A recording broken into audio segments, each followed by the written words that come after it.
जब भी कोई व्यक्ति गौतम बुद्ध के संग में शामिल होता था तो गौतम बुद्ध सबसे पहले उसे शांत रहने के लिए कहते थे। ध्यान की अवस्था में जाने से पहले भिक्षु को शांत रहना सिखाया जाता था। आज के दौर में हर तरफ शोर ही शोर है। इसकी वजह से दिमाग में तनाव पैदा होना लाजमी है। ऐसे में अगर आप हर रोज़ कुछ देर मौन रहने का अभ्यास करते हैं तो इससे तनाव पैदा करने वाले हार्मोन्स में कमी आती है। इससे आपका दिमाग शांत होता है, गुस्सा नियंत्रित रहता है और तनाव बढ़ाने वाले हार्मोन्स की लेवल घटती है।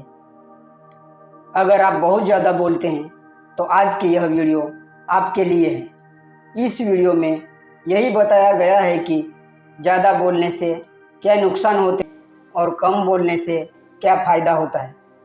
ज़रूरत से ज़्यादा बोलना या चुप रहना दोनों ही अच्छी बातें नहीं हैं।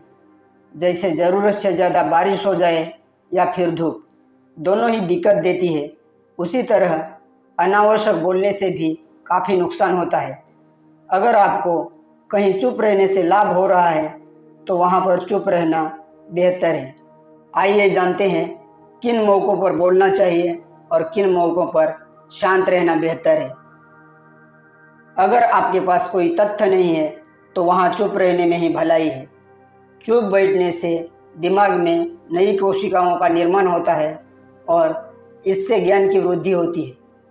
बोलने में भलाई वही है जहाँ आपको किसी चीज़ के बारे में पूरा ज्ञान हो। अगर आपके शब्द किसी को मानसिक ठेस पहुँचा रहे हैं तो वहाँ चुप हो जाना चाहिए। कमज़ोर व्यक्ति के बारे में कुछ भी बोलकर आप महान नहीं बन सकते। आप किसी कमज़ोर का साथ देने से महान बनेंगे।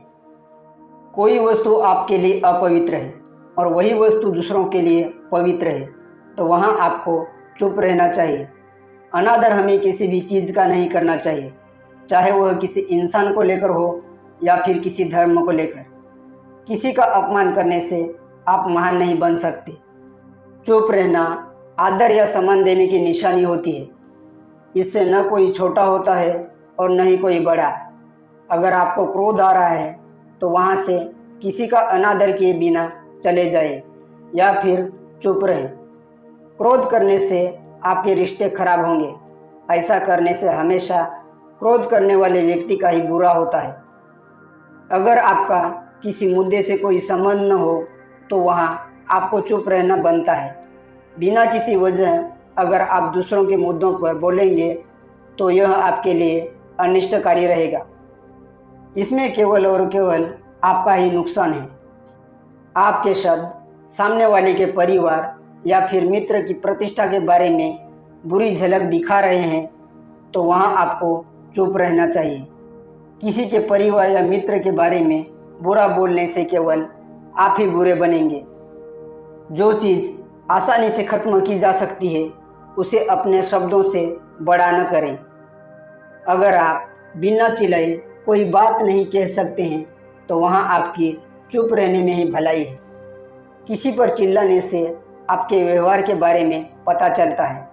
ज़्यादा बोलने से चीज़ें हमेशा खराब ही हो जाती हैं। जो अपने मुंह को बंद रखता है और बुद्धि से काम करता है वही इंसान समझदार होता है। बिना ज़रूरत के बोलना, किसी के बारे में बोलना, किसी के बीच में बोलना यह गलत है। कभी कभी हमारे लिए बुद्धिमानी इसी में होती है कि हम अपना मुंह गलत जगह न खोलें और चुप रहें। दोस्तों के साथ जब मजाक मस्ती करते हैं तो ध्यान में रहे कि आपके शब्दों से किसी का अनादर न हो। मजाक को भी हमेशा शब्दों के मायनों में ही रखें। जहाँ किसी को शब्दों से चोट लगे वहाँ चुप हो जाए। ज़्यादा बोलने से हमेशा नुकसान होता है। यदि आपके शब्दों से किसी और की प्रतिष्ठा को ठेस पहुँच रही है तो वहाँ आपको चुप हो जाना चाहिए। जब कोई व्यक्ति आपके सामने नहीं है तो आप उस व्यक्ति के बारे में बुरे शब्द किसी तीसरे व्यक्ति के सामने नहीं बोलें। कोई भी इंसान भगवान बुद्ध की इन बातों को अपना लेता है तो काफ़ी हद तक परेशानियों से छुटकारा पा सकता है। दोस्तों, मुझे उम्मीद है इस वीडियो से आपको बहुत कुछ सीखने को मिला होगा। अगर आप नए हैं तो हमसे जुड़ने के लिए इस चैनल को सब्सक्राइब करना मत भूलिएगा। धन्यवाद।